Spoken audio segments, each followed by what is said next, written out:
Bonjour à tous, ravi de vous retrouver dans votre nouveau Maurienne Zap.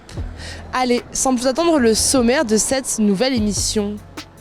On commence l'émission de cette semaine par un invité de la semaine avec le comité d'animation de la Chambre qui est venu présenter son marché de Noël.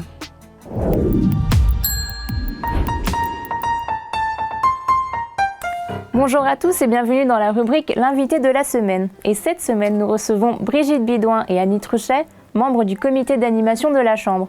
Donc vous êtes venus nous présenter le marché de Noël de la Chambre qui aura lieu le 7 et 8 décembre à l'espace Maurice Perrier. Est-ce que vous pouvez nous dire quelques mots sur ce marché ? Alors cette année, nous avons environ une quarantaine d'exposants et tous ces exposants sont des gens, ce sont des locaux. Alors nous avons des bijoux sous différentes formes, en résine, en perles, en petites perles Miluki et également des bijoux en pierre semi-précieuses, des personnes qui font du crochet, de la couture, des décorations pour Noël. Tourneur sur bois qui va également faire des démonstrations, plusieurs couturières, mais dont une qui va faire des ateliers couture pour les enfants. Et cette année, nous avons un pôle gourmet que nous espérons agrandir au fur et à mesure des années qui vont venir. Donc il y a vraiment beaucoup d'exposants cette année. Et on va aussi retrouver un autre type d'exposants, parce que Noël, on le rappelle, c'est avant tout un moment de partage et de solidarité. Et on va retrouver plusieurs associations sur le marché. Est-ce que vous pouvez nous en dire quelques mots ? Alors effectivement, nous avons 4 associations présentes, donc Tanzine et Dolma, Help Népal, Bimal, Écolier du Népal, l'ASHM, c'est l'association sportive handicap Maurienne, et le foyer socio-éducatif du collège de Saint-Étienne-de-Cuines. Alors pour les personnes qui nous regardent et qui hésiteraient à venir au marché de Noël de la Chambre, qu'est-ce que vous pouvez leur dire pour leur donner envie ? Il y aura entre autres le Père Noël, c'est pas avec rien. ses papillotes et ses clémentines. Il y aura une tombola avec de nombreux lots divers et variés et très intéressants. Et puis une petite restauration avec des planches apéritifs, des cafés gourmands, enfin d'autres choses aussi. Et puis de la bonne humeur, de la convivialité, puisque c'est ce qui nous tient à cœur de mettre en avant. Tout ce qui va être petite restauration, buvette, j'imagine, c'est organisé entièrement par les bénévoles. Du comité d'animation. Voilà, il y a beaucoup de choses que nous faisons nous-mêmes. D'accord. On a la chance d'avoir 2 cuisiniers dans le groupe. Donc voilà, il faut venir voir, il ne faut pas hésiter. Et puis cette année, pour la première fois, nous avons organisé des jeux gratuits pour les enfants.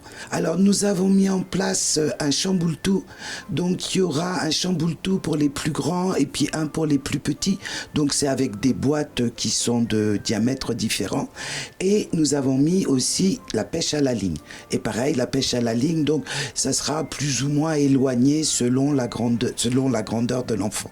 D'accord, et ben je vous souhaite en tout cas que ce marché de Noël soit une réussite.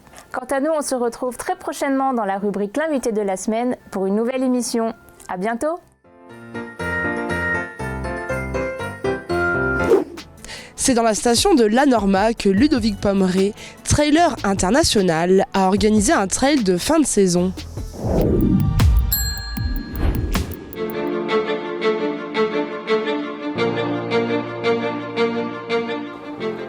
Pour participer au challenge de la Norma, il fallait être invité par Ludovic Pommeret, athlète de haut niveau, spécialiste dans l'ultra-trail.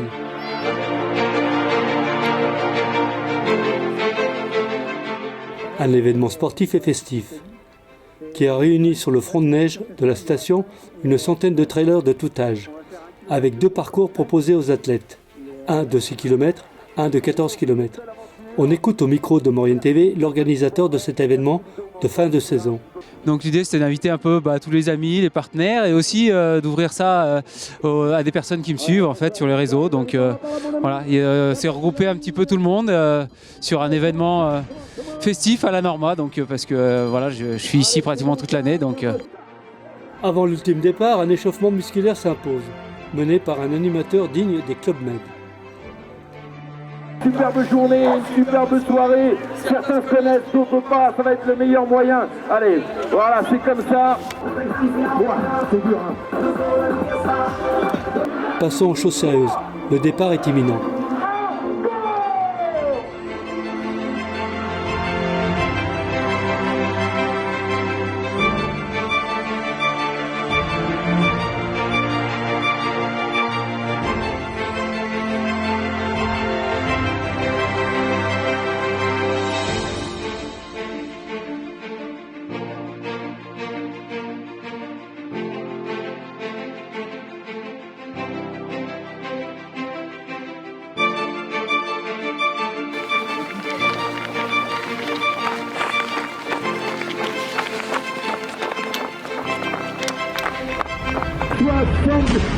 Mon copain, tourne, 777.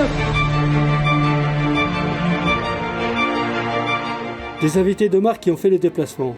C'est le cas de Martin Kern, ultra-traileur professionnel. Il nous fait les éloges de son mentor, Ludovic Pomeray. Eh ben, j'ai connu Ludovic parce que c'est une légende de notre sport, mais on a surtout fait 80 km sur la Diagonale des Fous ensemble. C'était ma première fois et c'est vrai que j'étais guidé par le maestro, c'était génial. Voilà, c'était une aventure extraordinaire. Il fait partie de notre sport, il fait partie des meilleurs et c'est une icône. Il donne envie aux gens de se dépasser et pas que à tout le monde, même au sein des élites. C'est super d'avoir des moments avec Ludo parce qu'il est toujours de bons conseils. Après l'effort, le réconfort de ce challenge de fin de saison à la Norma, qui se termine dans la fête et la bonne humeur, et qui nous donne rendez-vous à l'année prochaine. Dédicace de Fabrice Melchior à la librairie Délivrez-vous de Saint-Jean-de-Maurienne. Soirée littérature à Saint-Jean-de-Maurienne, à la librairie Délivrez-vous. Fabrice Melchior, dramaturge de renom et originaire de Modane, vient présenter son tout premier roman, Écoutez les sirènes. C'est un roman qui est inspiré d'une chanson de Leonard Cohen, qui est Suzanne, elle-même inspirée d'une femme qui existait, qui s'appelle Suzanne Verdal, qui est toujours vivante, qui a 82 ans aujourd'hui. Et donc le roman se déroule intégralement dans l'Ouest américain et il raconte l'histoire d'une fille fictive de Suzanne Verdal. C'est une sorte de road trip qui se déploie de Portland, Oregon, jusqu'à Los Angeles, Californie, pour finir à Ludlow, Colorado. Après une séance de lecture de quelques passages du roman, l'auteur répond aux différentes questions posées par les aficionados de littérature présents dans l'assemblée. Et une question semble intriguer particulièrement le public. Comment passer de l'écriture de pièces de théâtre à celle d'un roman ? Bien, premier état de ce texte qui était un monologue pour le théâtre. J'ai travaillé pendant 7 ans sur ce texte, j'en ai produit plein de versions avant d'aboutir à une version qui est une version romanesque. Parce qu'on sait, quand on est dramaturge, on doit achever un texte qui doit rester un texte ouvert en fait, ce qui attend une équipe, c'est-à-dire éventuellement un metteur en scène, des comédiens, des comédiennes, musiciens, créateurs son, scénographes, etc. Et que chacun de ces métiers du théâtre constitue un énoncé à part entière. Le romancier, c'est différent, et le travail du roman est un travail qui est peut-être plus solitaire, qui en tout cas réclame qu'on soit un peu le capitaine du bateau, quoi, un peu le seul maître à bord et à la fois le capitaine, le bateau et l'équipage. La démarche semble avoir conquis les lecteurs les plus avisés. Et il projetait sur moi de jolies choses, de belles images à la Timmy. C'est une écriture qui permet aussi, pendant qu'on lit, de se faire son propre roman. Ça, c'est un aspect de l'écriture de Fabrice Melchior que j'ai aimé trouver et retrouver dans ce roman. Et j'admire sa capacité à construire une histoire et à tisser pour nous laisser en haleine de la suite. Voilà, je ne peux pas vous dévoiler cette histoire. Sorti en août 2024, Écoutez les sirènes a déjà remporté le prix Transfuge du meilleur premier roman. Au vu d'un tel succès, se pourrait-il qu'un second roman soit déjà en projet ?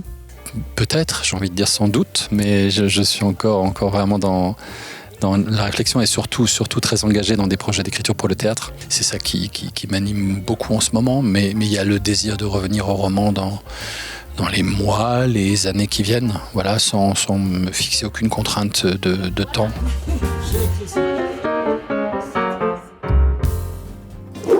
Votre ZAP touche à sa fin. Merci d'être toujours aussi nombreux à nous suivre. Retrouvez l'intégralité des reportages sur les réseaux sociaux et sur les box.